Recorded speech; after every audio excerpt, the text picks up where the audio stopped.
Hi friends, எல்லாருக்கும் வணக்கம். இன்றைக்கி வந்து பார்த்திங்கன்னா ஒரு சண்டே விலாக் தான் பார்க்க போகிறோம். சண்டே வந்து நாங்கள் இன்றைக்கி ஃபிஷ்ஷு தான் எடுத்திருந்தோம். ஃபிஷ்ஷு க்ளீன் பண்ணுறது, அடுத்தது வந்து ஃபிஷ் வச்சு நாங்கள் குழம்பு பண்ணியிருந்தோம். ஸோ அதெல்லாம் தான் இந்த விலாகில் வந்து நான் ஷேர் பண்ணியிருக்கேன். ரொம்ப இன்ட்ரெஸ்டிங்காக இருக்கும், வாங்க பார்க்கலாம். ஃபிஷ்ஷு க்ளீன் பண்ணுறதுக்கு இப்போல்லாம் வந்து பார்த்திங்கன்னா நம்மளால் கல்லில் உரசி வந்து க்ளீன் பண்ண முடியாது. ஸோ அதோட ஸ்மெல் அப்படியே இருக்கும் நம்மளுக்கு. ஸோ அதுக்காக என்ன பண்ணுறேன் அப்படின்னு பார்த்தீங்கன்னா, இந்த மாதிரி கல்லுப்பு சேர்த்துட்டு மண் சட்டியில் உரசி தேய்ச்சோம் அப்படின்னா ஈஸியாக வந்து நம்மளை வாஷ் பண்ணிக்க முடியும். வாங்கி நான் காலையில் ஃப்ரீசரில் வச்சுட்டு போயிட்டேன். மறுநாள் சண்டே தான் வந்து நான் செஞ்சேன். ஃபஸ்ட் நாளே வந்து வாங்கிட்டேன். அதுக்கப்புறம் வந்து பார்த்திங்கன்னா இந்த மாதிரி நல்லா உரசி க்ளீன் பண்ணிவிட்டு அதுக்கப்புறமா தான் வந்து நாங்கள் சமைக்க ஆரம்பித்தோம். அப்படி க்ளீன் பண்ணும்போது வந்து பார்த்திங்கன்னா அந்த ஸ்மெல் எல்லாம் எதுவுமே இல்லாமல், மீன் வழுவழுப்பு இல்லாமல் சூப்பராக வந்து க்ளீன் ஆகிடும். இந்த தண்ணி பார்த்திங்க அப்படின்னா நல்லா வழுவழுப்பாக இருக்கும். ஸோ இதே மாதிரி நல்லா எல்லா மீனையும் உரசினதுக்கு அப்புறமா நிறைய டைம் வந்து தண்ணி சேர்த்து நல்லா வாஷ் பண்ணி எடுத்தாச்சு. இன்றைக்கி வந்து நான் பாறை மீன் தான் வாங்கியிருக்கேன். இது இந்த மாதிரி நல்லா வந்து ஃபஸ்ட்டு க்ளீன் பண்ணிக்கிட்டேன். அடுத்தது அந்த மீன் வச்சு இந்த பாறை மீன் வந்துச்சு நாங்கள் வந்து இப்போ பொரிச்சிருந்தோம். ஸோ அது கூடவே வந்து கெண்டை மீனும் வாங்கியிருந்தோம் 1 கிலோ. ஸோ அதை வச்சு குழம்பு பண்ணியிருந்தோம். ஃபஸ்ட்டு இது எல்லாமே வந்து பார்த்திங்கன்னா நல்லா வாஷ் பண்ணி எடுத்துகிட்டு எதுக்கு என்ன வேணும் அப்படின்னு சொல்லிட்டு தனியாக நான் பிரித்து எடுத்துக்கிட்டேன். ஃப்ரை பண்ணுறதுக்கு தேவையான பீஸெல்லாம் தனியாக எடுத்துகிட்டு அதுக்கப்புறமா மீதி இருக்க பீஸெல்லாம் வந்து குழம்புல போட்டாச்சு. இந்த மாதிரி நிறைய டைம் தண்ணி சேர்த்து நல்லா வந்து வாஷ் பண்ணி எடுத்துக்கிட்டேன். ஃபஸ்ட்டு நான் மஞ்சத்தூளும் சேர்த்து நல்லா வாஷ் பண்ணியிருந்தேன். க்ளீனாக இந்த மாதிரி வாஷ் பண்ணிவிட்டோம் அப்படின்னா வந்து பார்த்திங்கன்னா அந்த ஸ்மெல் எல்லாம் எதுவுமே இல்லாமல் ரொம்ப சூப்பராக இருக்கும். அடுத்ததாக இது மாதிரி நீங்களும் கூட ட்ரை பண்ணி பாருங்கள். இந்த மாதிரி மண் சட்டியில் வரிசை கழுவி பாருங்கள், ரொம்ப நல்லாயிருக்கும். ஃபிஷ் ஃப்ரைக்கு தேவையானதும் வந்து மசாலாவில் விரசி வச்சாச்சு. இதோட ஃபுல் ரெசிபி வந்து இதுக்கு முன்னாடி போட்ட வீடியோவில் வந்து ஷேர் பண்ணியிருக்கேன். வீடியோட லிங்க் டிஸ்கிரிப்ஷனில் கொடுக்குறேன், கண்டிப்பாக செக் பண்ணி பாருங்கள். கொஞ்சம் கூட மசாலா விட்டு வராமல் அவ்வளோ டேஸ்ட்டாக சூப்பராக வந்துருந்தது. இதோட வந்து ரெசிபி வந்து இதில் ஃபுல்லாக கவர் பண்ணோம் அப்படின்னா ரொம்ப லென்த்தாக போகும் அப்படின்னு சொல்லிட்டு இந்த ரெசிபி மட்டும் நான் தனியாக ஒரு வீடியோவாக வந்து ஷேர் பண்ணியிருக்கேன். வீடியோ வந்து கண்டிப்பாக செக் பண்ணி பாருங்கள், உங்களுக்கு ரொம்ப பிடிக்கும். இது மாதிரி மசாலா எல்லாம் வந்து இதில் விரசி இது வந்து எடுத்து வச்சுட்டேன். அடுத்ததாக ஃபைனலாக இது கொஞ்சம் நேரம் கழிச்சு பொரிச்சும் எடுத்தாச்சு. இன்றைக்கி வந்து சாதம் வச்சுருக்கேன். இது கூடவே வந்து மீன் ஃப்ரையும் கூட வந்து மீன் குழம்பு தான் பண்ண போகிறேன். ஸோ அடுத்ததாக வந்து கெண்டை மீன் வச்சு குழம்பு பண்ணலாம். குழம்போட ரெசிபி இந்த வீடியோவில் ஃபுல்லாக கவர் பண்ணியிருக்கேன், கண்டிப்பாக மிஸ் பண்ணாமல் பாருங்கள். அவ்வளோதான், ஃபைனலாக இதே மாதிரி மீனெல்லாம் பொரிச்சு எடுத்துட்டேன். பார்த்தீங்கனாலே தெரியும் கொஞ்சம் கூட மசாலாவே விட்டு வரல, அந்தளவுக்கு சூப்பராக வந்துருந்துச்சு. இப்போ இதே மாதிரி ஒவ்வொரு மீனாக வந்து போட்டு எடுத்துகிட்டேன். இந்த வேலை வந்து முடிஞ்சது. மீன் குழம்பு வந்து கொஞ்சம் நான் வேறு மாதிரி பண்ணுவேன், ரொம்பவே நல்லாயிருக்கும். அது கண்டிப்பாக நீங்கள் அந்த மாதிரி ட்ரை பண்ணி பாருங்கள். மீன் வந்து ஃப்ரை பண்ணுறதுமே வந்து பார்த்திங்கன்னா நான் தேங்காய் எண்ணெயில் தான் வந்து ஃப்ரை பண்ணுவேன். அதுதான் வந்து சூப்பராக இருக்கும். நீங்கள் ஒரு டைம் ட்ரை பண்ணி பாருங்கள். தேங்காய் எண்ணெயில் சமைச்சா பிடிக்காதுன்றவங்க கூட இது மாதிரி ட்ரை பண்ணிங்க அப்படின்னா கண்டிப்பாக பிடிக்கும். மீன் ரெசிபி எல்லாமே தேங்காய் எண்ணெய்க்கு அவ்வளோ ஆப்டாக சூப்பராக இருக்கும். இப்போ அடுத்ததாக வந்து பார்த்திங்கன்னா அந்த ஃபிஷ் ஃப்ரை ரெடி ஆகிடுச்சு. நாங்கள் எல்லோரும் வந்து சூப்பராக ஈவினிங்கே வந்து சாப்பிட்டு முடிச்சாச்சு. ஈவினிங் சாப்பிட்டு முடிச்சுட்டு அதுக்கப்புறமா தான் ஃபஸ்ட்டு மீன் ஃப்ரை பண்ணி அதை சாப்பிட்டுட்டு அதுக்கப்புறமா தான் வந்து பார்த்திங்கன்னா குழம்பு வைக்க போயிருந்தேன். நல்லா சூடாக சாப்பிட்றதுக்கு ரொம்பவே நல்லா இருந்தது. மசாலாவில் எதுவுமே விட்டு வரல, அவ்வளோ நல்லா பண்ணியிருந்தோம். ஸோ ஃபஸ்ட்டு இதை சாப்பிட்டு முடிச்சுட்டு மீன் குழம்பு எப்படி வச்சேன் அப்படின்ற ரெசிபியும் உங்களுக்கு காமிக்கிறேன். நான் எப்போவுமே இந்த மண் சட்டியில் வந்து மீன் குழம்பு வைப்பேன். நான் மீன் ஃப்ரை பண்ணி யூஸ் பண்ணேன் இல்லையா, அதே எண்ணெய் தான் யூஸ் பண்ணி நான் வந்து மீன் குழம்பு செஞ்சுக்க போகிறேன். அது வேஸ்ட் ஆக வேண்டாம் அப்படின்றதால இந்த மாதிரி நான் அப்பவே சேர்த்துப்பேன். இது கூடவே வந்து கொஞ்சமாக வந்து வெந்தயம், கொஞ்சமாக சோம்பு, கொஞ்சமாக வந்து சீரகம், கொஞ்சமாக மிளகு இதெல்லாம் சேர்த்துக்கிட்டு நல்லா வந்து பொரி விட்டுறலாம். நான்வெஜ்ஜுக்கு வந்து கடுகு சேர்க்க தேவையில்ல, இந்த மாதிரி சேர்த்து பொரிச்சிங்க அப்படின்னா தான் வந்து சூப்பராக இருக்கும். அந்த மாதிரி வந்து சேர்த்து இதெல்லாம் நல்லா பொரி விட்டதுக்கப்புறமா வெங்காயம் கட் பண்ணி வச்சுருக்கேன், அதை சேர்த்துக்க போகிறேன். நல்ல பெரிய சைஸ் வெங்காயத்தில் 2 வெங்காயம் கட் பண்ணி வச்சுருக்கேன், அதை தான் ஃபஸ்ட்டு இது கூட சேர்த்துக்க போகிறேன். சேர்த்து கருவேப்பிலை சேர்த்து இது ஃபஸ்ட்டு நல்லா வதக்கி விட்டுக்கணும். வெங்காயம் வந்து டைம் எடுத்து நல்லா வதக்கிட்டு அதுக்கப்புறமா அடுத்தடுத்த இன்க்ரீடியன்ட் சேர்த்தோம் அப்படின்னா தான் டேஸ்ட்டு சூப்பராக இருக்கும். இது நான் எல்லா குழம்பு ரெசிப்பிலும் சொல்கிற ஒரு டிப்ஸ் தான். அது நம்ம வதக்க சரியாக டைம் கொடுக்கல அப்படின்னா தான் நம்மளுக்கு டேஸ்ட்டே சரியாக வராது. ஸோ ஒவ்வொன்றுக்கும் நல்லா டைம் எடுத்து வதக்கணும். இப்போ இது வந்து நல்லா பொரிஞ்சு வந்துடுச்சு. பொரிஞ்சு வந்ததுக்கப்புறம் பூண்டு வந்து நான் உரித்து தட்டி வச்சுருக்கேன், அதை இதில் சேர்த்துக்க போகிறேன். இஞ்சி பூண்டு பேஸ்ட்டும் சேர்ப்பேன். இந்த மாதிரி மீன் குழம்புக்கு பூண்டு உரித்து தட்டிட்டு எண்ணெயில் சேர்த்தோம் அப்படின்னா அந்த டேஸ்ட்டு வேறு லெவலில் இருக்கும். இப்போ பூண்டு சேர்த்து பூண்டு ஓரளவுக்கு இந்த மாதிரி நல்லா வந்து வதக்கினதுக்கப்புறமா அதுக்கப்புறமா தான் நான் வந்து வெங்காயம் சேர்ப்பேன். கட் பண்ணி வச்சுருக்க வெங்காயத்தை வந்து இதில் சேர்த்துக்க போகிறேன். சேர்த்துட்டு வெங்காயத்தையும் வந்து நல்லா வதக்கி விட்டுக்கலாம். மீன் ஃப்ரை பண்ணும்போது அந்த மசாலா அந்த மிளகாத்தூள் இருக்கு இல்லையா, அதோட கலர் தான் வந்து இந்த மாதிரி இருக்குது. ஸோ இது இப்போ வந்து பார்த்திங்கன்னா அது கூட கருவேப்பிலை ஒரு கொத்து சேர்த்துட்டு இந்த வெங்காயத்தை எல்லாமே சேர்த்து நல்லா வதக்கி விட்டுக்கலாம். தேவைப்பட்டால் இது கூட கொஞ்சம் உப்பு கூட சேர்த்து நல்லா வதக்கிக்கோங்க. இப்போ நான் எடுத்து வச்சு நல்ல வெங்காயத்தை சேர்த்ததுக்கப்புறமா உப்பு சேர்த்து இது வந்து நல்லா வதக்கி விட்டுக்கிட்டேன். நல்லா வதங்கினதுக்கப்புறமா தான் தக்காளி சேர்க்கணும். தக்காளி வந்து நான் அரைச்சிட்டு சேர்ப்பேன். ஸோ அதனால் நல்லா பழுத்து தக்காளியை ஒரு 5 தக்காளி எடுத்து மிக்ஸி ஜாரில் சேர்த்து நல்லா வந்து பேஸ்ட்டாக அரைச்சி வச்சுருக்கேன். அந்த அரைச்சி வச்ச பேஸ்ட்டு தான் வந்து இது கூட சேர்த்துப்பேன்.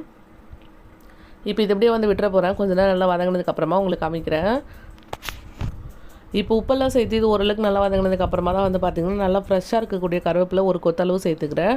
கருவேப்பிலை சேர்த்துட்டு இது வந்து நல்லா வந்து வதக்கி விட்டுக்கலாம். இதுக்கு இந்த மீன் குழம்பை பொறுத்த வரைக்கும் நிறைய வந்து மசாலா சேர்க்கணும் அப்படிலாம் எந்த அவசியமும் இல்லை. நல்லா ஃப்ரெஷ்ஷாக இருக்க கருவேப்பிலை, மிளகுத்தூள், அடுத்ததாக வந்து வெந்தயத்தூள் இதெல்லாம் சேர்த்தாலே போதும், அவ்வளோ சூப்பராக வரும். இப்போ இதை சேர்த்து நல்லா வதக்கிட்டதுக்கு அப்புறமா அரைச்சி வச்சிருக்க தக்காளி பேஸ்ட்டும் இது கூட நம்ம சேர்த்துக்கணும். அதுக்கு முன்னாடி இஞ்சி பூண்டு பேஸ்ட் வந்து 1 ஸ்பூன் அளவுக்கு நான் சேர்த்துக்கிறேன். ஆல்ரெடி பூண்டு மட்டும் தட்டி சேர்த்துருக்கேன். இப்போ இஞ்சி பூண்டு பேஸ்ட்டு. ஸோ இஞ்சி பூண்டு பேஸ்ட்டு கம்மியாக தான் நான் சேர்ப்பேன். சம்டைம் வந்து இஞ்சி பூண்டு பேஸ்ட்டே தேவையில்லை, பூண்டு மட்டும் நிறைய தட்டி சேர்த்தோம் அப்படின்னாலே போதும். இஞ்சி பூண்டு பேஸ்ட்டு சேர்த்தோம் அப்படின்னா அதோட பச்சை வாடெல்லாம் போனதுக்கப்புறமா தான் அடுத்த இன்க்ரீடியன்ட் சேர்க்கணும். அதுவும் சேர்த்து நல்லா வதக்கி விட்டுக்கிறேன். இந்த மாதிரி மீன் குழம்பு வைக்கிற சட்டியில் வைக்கும் போது நம்மளுக்கு மீன் வந்து உடையாது, நல்லா சூப்பராக வரும். நான் நிறைய டைம் மீன் குழம்பு இந்த சட்டியில் தான் வந்து செஞ்சு காமிச்சிருப்பேன். ஸோ எனக்கு இதை வந்து அவ்வளோ பிடிக்கும். மீன் எல்லாம் உடையாமல் நல்லா வந்து சீக்கிரமாகவும் குக் ஆகிடும். ஒரு தடவை மண் சட்டி சூடாக தான் டைம் ஆகும், பட் வந்து சீக்கிரமாக குக் ஆகிடும்.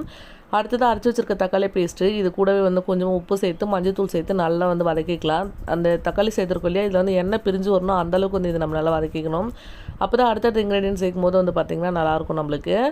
இப்போ இது வந்து நான் கிண்டி விட்டுட்டு மூடி போட்டு வந்து வச்சிட போகிறேன். ஸோ ஓரளவுக்கு வந்து எண்ணெய் பிரிஞ்சு வந்ததுக்கப்புறமா தான் வந்து அடுத்த இன்க்ரீடியன்ட் சேர்ப்பேன். அப்பப்போ வந்து இடையில திறந்து நீங்கள் வந்து கிண்டி விட்டுக்கணும். அது கூட பாருங்கள் கொஞ்சமாக மஞ்சள் ஒரு 1/2 ஸ்பூன் அளவுக்கு நான் சேர்த்துருப்பேன். சேர்த்துட்டு இதை வந்து மூடி போட்டு விட்டுடலாம்.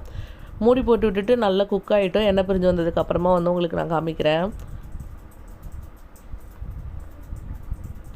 இப்போ பார்த்தீங்க அப்படின்னா இது ஓரளவுக்கு எண்ணெய்லாம் பிரிஞ்சு வந்துருச்சு. நான் அப்பப்போ இந்த மாதிரி கிண்டி விட்டு வந்து மூடி போட்டுகிட்டே இருப்பேன். இன்னும் கூட கொஞ்சம் நேரம் இருந்தது அப்படின்னா நல்லாயிருக்கும். தண்ணி இருக்க மாதிரி இருக்குது பாருங்கள். ஸோ மறுபடியும் வந்து மூடி போட்டுட்டேன். போட்டு விட்டுட்டு கொஞ்சம் நேரம் வந்து வேக வச்சுட்டேன். மண் சட்டியில் கொஞ்சம் சீக்கிரமாகவே நம்மளுக்கு ரெடி ஆகிடும். இப்போ பார்த்தீங்க அப்படின்னா எண்ணெய்லாம் நம்மளுக்கு பிரிஞ்சு வருது. இந்த ஸ்டேஜில் ஒரு தடவை நல்லா மிக்ஸ் பண்ணி விட்டுட்டு தேவையான மசாலா எல்லாமே சேர்த்துக்கணும் நம்ம. இப்போ என்னென்ன மசாலாலாம் சேர்க்கலாம் அப்படின்னு சொல்லி பார்க்கலாம். ஆல்ரெடி வந்து பார்த்திங்கன்னா நான் மஞ்சள் சேர்த்துருப்பேன், நீங்கள் பார்த்துருப்பீங்க. அடுத்தது இந்த குழம்புக்கு காரத்துக்கு தகுந்த மாதிரி வீட்டில் அரைச்சி குழம்பு மிளகாத்தூள் சேர்த்துக்கிறேன். இப்போ இந்த குழம்பு மிளகாத்தூளுக்கு அப்புறமா நான் வந்து மீன் வந்து ஃப்ரை பண்ணுறதுக்காக மசாலா ரெடி பண்ணேன் இல்லையா, அதில் கொஞ்சம் ரிமைனிங் மசாலா இருந்தது. அந்த மசாலாவையும் வந்து இது கூட சேர்த்துக்கிறேன். இது சேர்த்துட்டோம் அப்படின்னாலும் இன்னும் நல்ல ஃப்ளேவர் சூப்பராக இருக்கும். அந்த கன்சிஸ்டன்சியும் வந்து நம்மளுக்கு நல்லா கிடைக்கும். ஸோ அதனால் நீங்கள் சேர்த்துக்கலாம். இப்போ அதையும் சேர்த்துட்டு நல்லா மிக்ஸ் பண்ணி விட்டுக்கிறேன். ஆல்ரெடி அதில் கொஞ்சம் கார்ன்ஃப்ளவர்லாம் சேர்த்துருப்போம் இல்லையா நம்ம ஃபிஷ் ஃப்ரைக்கு. ஸோ அதெல்லாம் சேர்த்து குழம்போட கன்சிஸ்டன்சி நல்லா வரும், டேஸ்ட்டும் சூப்பராக இருக்கும். இந்த மாதிரி ரிமைனிங் இருந்தது அப்படின்னா நீங்கள் கூட சேர்த்து பாருங்கள், நல்லாவே இருக்கும்.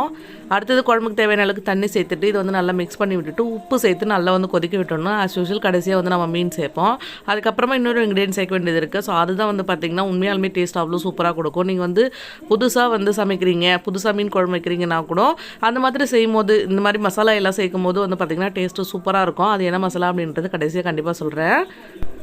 இப்போ இந்த என்டையராக ரெசிபிக்கு தேவையான அளவுக்கு நம்ம உப்பு சேர்த்துக்கலாம். சேர்த்துட்டு இது வந்து மூடி போட்டு விட்டுடலாம். நல்லா வந்து கொதிக்கணும். இந்த மாதிரி நுரக்கட்டி வந்ததுக்கப்புறமா வந்து நான் புளி தண்ணி சேர்த்துக்கிறேன். புளி தண்ணி சேர்த்துட்டு நல்லா கொதிக்க விட்டுக்கலாம். நம்ம வந்து வெறும் குழம்பு செய்வோம் இல்லையா, அந்த மாதிரி தான். இப்போ வந்து தக்காளி புளி சேர்த்துட்டு நம்ம கொதிக்க விட்டுட்டோம் அப்படின்னா நல்லா கொதிச்சு வந்துடும். கொதிச்சு இதோட பச்சை வாடெல்லாம் போனதுக்கு அப்புறமா தான் வந்து பார்த்திங்கன்னா நம்ம வந்து மீன் சேர்க்கணும். கொஞ்ச நேரம் வந்து மூடி போட்டு மறுபடியும் வந்து நான் குக் பண்ண விட்டுட்டேன். மண் சட்டின்றதால சீக்கிரமே வந்து எனக்கு குக் ஆகிடுச்சு. கொஞ்சம் நேரத்துலேயே வந்து பார்த்திங்கன்னா நான் மீனும் வந்து சேர்த்துட்டேன். இப்போ பார்த்திங்க அப்படின்னா நல்லா கொதிக்குது. இந்த மாதிரி நல்லா கொதிக்கும் போது தான் வந்து பார்த்திங்கன்னா நீங்கள் மீன் சேர்க்கணும். இன்றைக்கி வந்து நான் கெண்டை மீன் எடுத்திருக்கேன், அதை வாஷ் பண்ணி வச்சுருந்தேன். ஸோ அதை வந்து இதில் சேர்த்துக்கிறேன். கெண்டை மீன் வந்து குழம்புக்கு அவ்வளோ சூப்பராக டேஸ்ட்டு நல்லாவே இருக்கும். ஸோ மீன் எல்லாம் வந்து ஒவ்வொன்றா சேர்த்துட்டு அடுத்தது வந்து மறுபடியும் மூடி போட்டு ஒரே ஒரு நிமிஷம் வந்து கொதிக்க விட்டேன் அப்படின்னாலே போதும். ஏன்னா வந்து நம்ம மண் சட்டிக்கு ரொம்ப சீக்கிரமாகவே வந்து ரெடி ஆகிடும். நீங்கள் வந்து விரிவானல்ல வேறு ஏதாவது பாத்திரத்தில் செய்கிறீங்க அப்படின்னா ஒரு 2 மினிட்ஸ் கொதிக்க வச்சிங்க அப்படின்னா போதும். நான் 1 மினிட்ஸ் கொதிச்சோடனே ஆஃப் பண்ணிட்டேன். ஆஃப் பண்ணதுக்கப்புறம் கூட இது வந்து பார்த்திங்கன்னா கொதிச்சுட்டே இருக்கும். ஸோ அதனால தான் வந்து பார்த்திங்கன்னா நான் 1 மினிட்ஸில் ஆஃப் பண்ணிக்கிறேன். இப்போ மீன் எல்லாம் சேர்த்தாச்சு. இது லைட்டாக ஒரு தடவை கிண்டி விட்டுட்டு அப்படியே வந்து மூடி போட்டு விட்டுடலாம். நம்ம மீன் தலையெல்லாம் வந்து பார்த்திங்கன்னா இந்த மாதிரி குழம்புல தான் சேர்ப்பேன் நான். எனக்கு வந்து மீன் சாப்பிட்றத விட இந்த மீன் தலை சாப்பிட்றது அவ்வளோ பிடிக்கும். உங்களுக்கு யாருக்கெல்லாம் வந்து மீன் தலை சாப்பிட்றது பிடிக்கும் அப்படின்னு சொல்லிட்டு மறக்காமல் கமெண்ட் பண்ணுங்கள். நான் அதில் இருக்க ஃப்ளஷ் தான் அவ்வளோ விரும்பி சாப்பிடுவேன். எனக்கு எப்போவுமே நான் மீன் தலை வேணும்னு கேட்டுகிட்டே இருப்பேன். அந்த மாதிரி கொஞ்ச நேரத்தில் மீன் எல்லாம் நல்லா கொதிச்சு வந்துடும். குழம்பு வந்து பார்த்திங்கன்னா ஒரு சரியான கன்சிஸ்டன்சியில் வந்துடுச்சு. ஸோ இப்போ வந்து பார்த்திங்கன்னா நம்ம ஒரு சீக்ரெட் இன்க்ரீடியன்ட் சொல்லியிருந்தேன்னா அதை சேர்க்க போகிறோம்.